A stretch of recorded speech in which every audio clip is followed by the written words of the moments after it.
vous allez bien. Aujourd'hui, on se retrouve pour une nouvelle vidéo avec Anaïs et Ileana.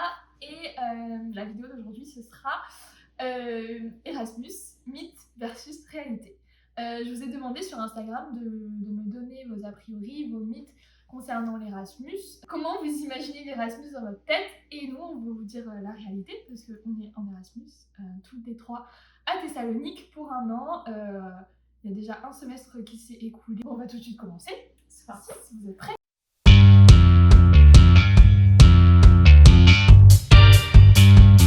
Donc, la première question ou premier a priori que vous avez dit, c'est qu'il faut un très bon niveau en langue pour partir. Les filles, vous en pensez quoi? Eh bien, moi je pense que partir en Erasmus, c'est surtout dans un premier temps pour déjà se perfectionner en langue. Et on n'a pas nécessairement besoin d'un niveau C2+, en anglais par exemple, pour pouvoir partir. Mais c'est vrai qu'au début, il faut quand même au moins un peu des bases. Parce que si vous ne connaissez pas du tout la langue, c'est un peu complicado. Mais si vous avez déjà des bonnes bases d'anglais, par exemple en Grèce, c'était pas nécessaire de savoir parler grec tout de suite d'anglais. Donc voilà, ça c'est mon avis. Ouais. En fait, pour partir, ils veulent un niveau B2. Donc, si c'est un pays comme par exemple un pays anglophone, il faut que ce soit en anglais. L'Espagne, par exemple, plutôt l'espagnol. Mais là, par exemple, pour la Grèce et les autres pays, ce sont des langues qu'on n'apprend pas forcément quand on est en France, en LV2. Et ben, c'est plutôt un niveau d'anglais. Donc, ils demandent B2 et il y a des tests pour partir. Mais c'est relativement simple. Et après, une fois que vous êtes là-bas, vous progressez, quoi. Et puis ils demandent B2, mais si t'as pas le niveau tout de suite, c'est juste que tu peux partir, mais tu dois prendre des cours, des cours de langue. C'est ça. Et il faut aussi savoir qu'on demande ce niveau, c'est d'abord pour nous-mêmes, pour pouvoir se débrouiller sur place, parce que faut arriver à se faire comprendre, ça paraît tout bête, mais pour faire ses courses, pour tout ce qui est administratif, etc. Et même pour rencontrer les autres Erasmus, c'est toujours mieux de savoir communiquer avec les autres. Donc c'est pour ça qu'on nous demande ce niveau, mais après, faut pas se mettre la pression. Normalement, le niveau B2, c'est le niveau qu'on a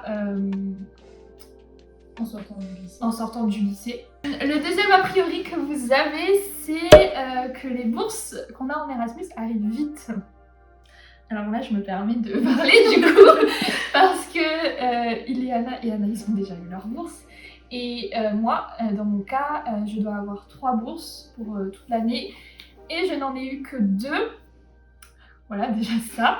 La troisième, je ne sais pas quand est-ce que je l'aurai. Et les 2 premières bourses, je devais les avoir en octobre-novembre, tout en sachant que je suis arrivée à Thessalonique en septembre. Et je les ai eues en décembre. Voilà, donc après on nous a prévenu aussi avant de partir que les premiers mois, il fallait être capable de se débrouiller tout seul au niveau financier. Et nous, pas. Ouais, nous, on nous a pas prévenus. Non, on a eu la gentillesse de nous prévenir, mais on nous avait pas prévenu qu'il allait y avoir autant de galères et que les bourses allaient arriver en décembre, tout en sachant aussi que pour les bourses, vous recevez une partie quand vous arrivez normalement et une partie quand vous rentrez en France. Donc voilà.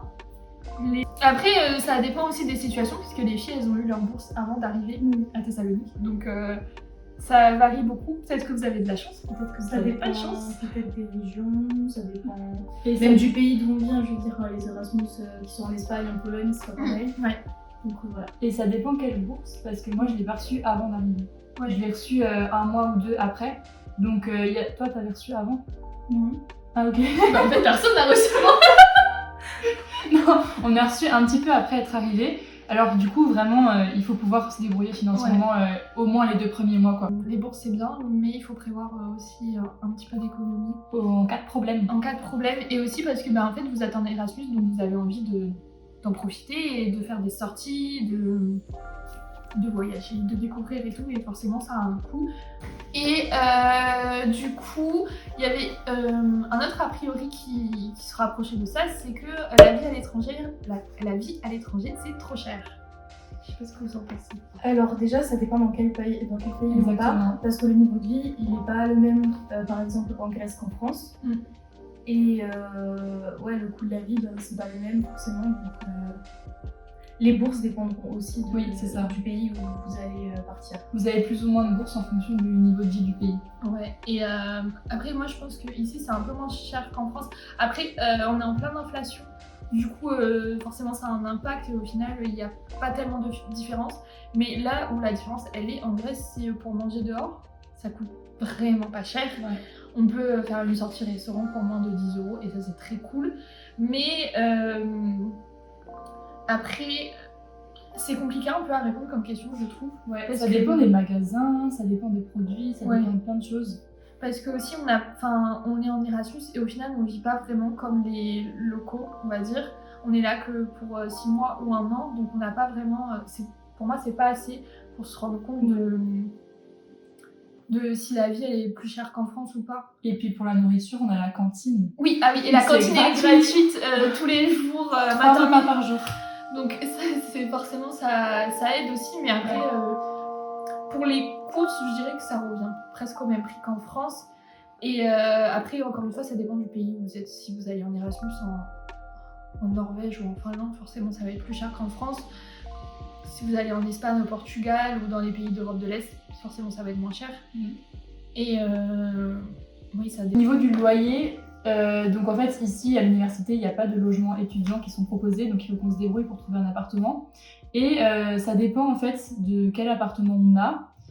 Nous personnellement on a un appartement assez bien et le loyer est pas trop cher par rapport à ce qu'on pourrait avoir en France, en tout cas dans les grandes villes. Alors Paris n'en parlons pas, mais les autres villes de France aussi c'est vraiment moins cher. Toujours dans la catégorie administratif et tout, on avait l'a priori. C'est grave simple de faire les papiers administratifs. Alors, pour moi, ça a été très simple. Enfin, je veux dire, j'ai pas galéré, j'ai juste galéré à trouver où était mon école.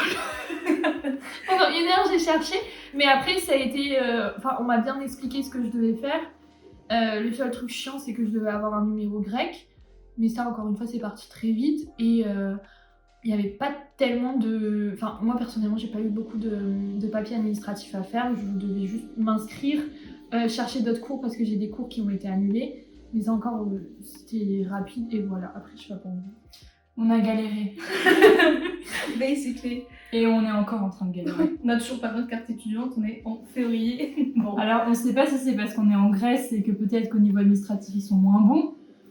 Mais on a galéré, voilà, pour tout. Que ce soit pour l'inscription, À le choix l'école. des cours, les cours qu'on a choisis n'existent plus. Donc Ouais. on doit en choisir de nouveaux.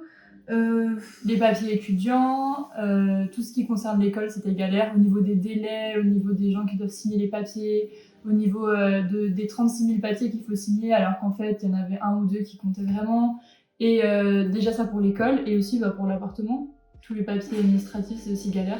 Pour terminer, il y a pas mal d'entre vous qui ont des a priori sur l'Erasmus concernant tout ce qui est fiesta, rencontres. Donc on va y répondre, même si on est les moins bien placés parce qu'on va jamais en soirée. Du coup, vous étiez nombreux aussi à avoir cet a priori-là sur l'Erasmus, c'est que on fait beaucoup la fête, on rencontre plein de gens et parfois ça finit en amour.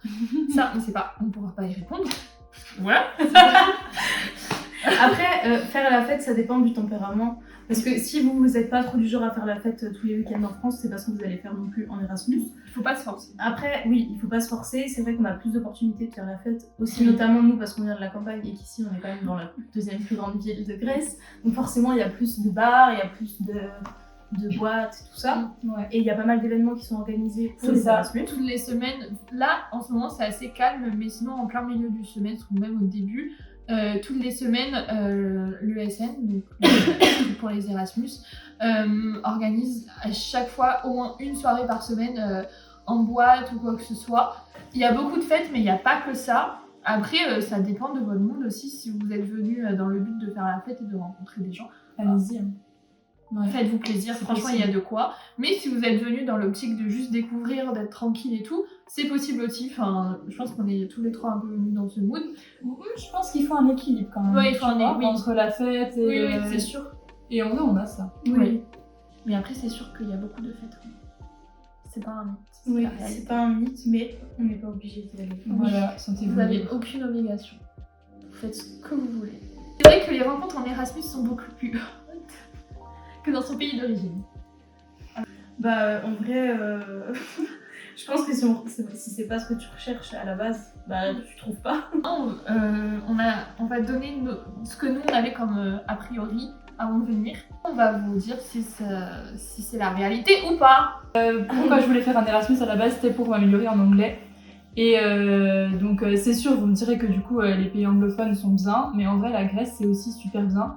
Et en fait, je m'attendais pas à ça, mais il y a plein de Français et plein d'Espagnols. Et des Allemands. Genre vraiment des gros blocs de personnes de la même nationalité. Surtout les Espagnols. Surtout les Espagnols et les Français en vrai. On est très nombreux en France et moi j'avais vu sur des statistiques, la France c'est le pays qui envoie le plus d'étudiants d'Erasmus. Donc vous allez sûrement trouver des Français en Erasmus. C'est qu'en fait, si maintenant moi je veux me perfectionner en anglais, c'était mon but, et ben en fait on peut très bien aller avec des gens qui parlent d'autres langues, mais en fait l'anglais sera utilisé juste pour communiquer. C'est pas l'anglais, c'est pas la langue du pays quoi. Donc oui, pendant un semestre là, j'ai vraiment progressé en anglais, j'ai l'impression, mais c'est sûr beaucoup moins vite que si j'avais été dans un pays anglophone. Après, si vous partez en Erasmus pour vous perfectionner en langue, oui. Mais d'un autre côté, l'Erasmus, c'est aussi vraiment se faire des potes et peu importe la langue qu'ils parlent.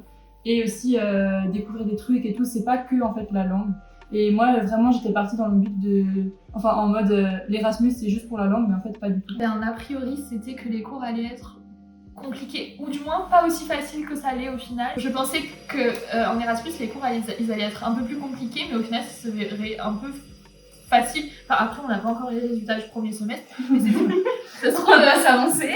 On va pas trop s'avancer, mais c'était pas si compliqué que ça. Je veux dire, en France, moi, personnellement, je galérais un peu plus qu'ici. C'est sûr qu'en France, ici, les cours, ils valent plus de points. Je sais pas dans les autres pays, mais à Thessalonique, en tout cas, les cours valent plus de points qu'en France. Du coup, forcément, on n'est pas obligé d'en prendre autant. Et donc...